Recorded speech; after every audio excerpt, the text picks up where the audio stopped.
Julien Espinosa, difficile de ne pas se laisser submerger par l'émotion ce soir, avant et après le match? Les émotions, on les a enfouies pendant toute la série, pendant tous les playoffs, pour les laisser mieux ressurgir maintenant, notamment ces émotions de joie, etc., etc. Ce qu'il y a eu comme émotion pendant tous les matchs, c'était effectivement cette émotion très forte qu'on a vécue à l'intérieur du groupe. Ça, ouais.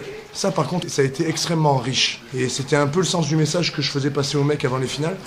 C'est-à-dire que tout le monde attend l'émotion de la victoire. Mais nous, on est déjà en train, même avant la victoire, de toucher une émotion, celle de la solidarité et celle des mecs qui se battent les uns pour les autres. Et ça, c'est peut-être encore plus fort que la joie qu'on a maintenant de célébrer une victoire. Et voilà, moi, ce que je garderai comme souvenir, c'est pas ce qui se passe après la victoire, c'est tout ce qu'il y a eu pendant les playoffs.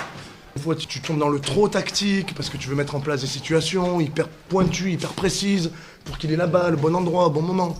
Mais en faisant ça, en fait, t'arrêtes de jouer, quoi. Tu restes statique et t'arrêtes de jouer. Donc on a réussi à rejouer au basket avec juste des petits changements défensifs à un moment donné qui ont remis du rythme dans la partie, qui nous ont permis de courir et de mettre un peu d'euphorie et puis enfin de rentrer dans le match. J'ai le sentiment qu'on est rentré dans le match que dans le début de quatrième quart-temps, en fait. Voilà, que tout le reste, on l'a un peu imaginé le match, mais on l'a pas joué pendant les 3 premiers quart-temps. C'est le moment où ça a basculé, Chalon a perdu pied finalement. C'est le moment où enfin on joue en rythme, quoi. Et tu sais, souvent le rythme, tu le cherches sur des explications offensives.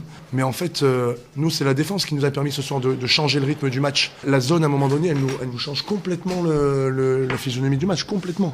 Elle nous donne 2-3 contre-attaques, 2-3 relances, et ça met tous les mecs en rythme et en confiance, du coup. Voilà. Et donc, à partir de là, on commence la finale dans le quatrième quart-temps.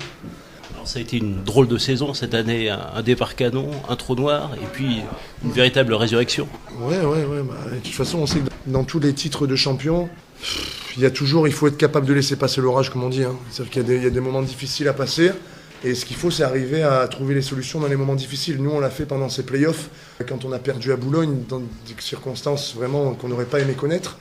Et c'est pas grave, on a laissé passer l'orage, on est revenu ici, serein, et on a repassé la première à domicile, et on est allé convertir chez eux. Donc c'est ça, je pense, la force des équipes. C'est des équipes qui finissent le championnat en haut, c'est qu'il n'y a pas de remise en question générale après un moment difficile. Alors bon, voilà, des fois ça marche, des fois ça marche pas. Nous, ça a marché pendant les playoffs.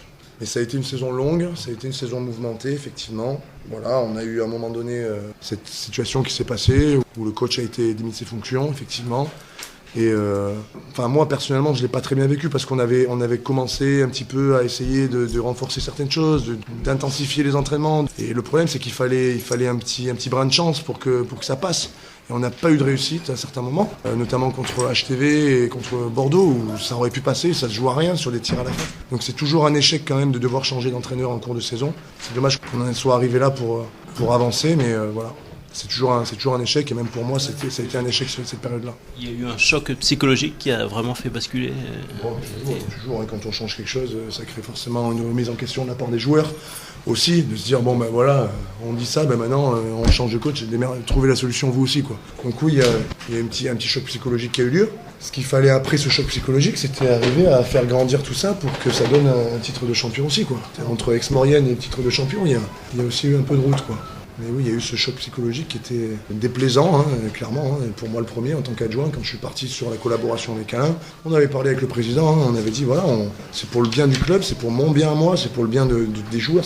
Voilà, on est parti vraiment dans une optique positive de jouer le jeu à fond, de faire ça avec le plus de bonnes intentions possible. Après, le reste, c'est l'histoire.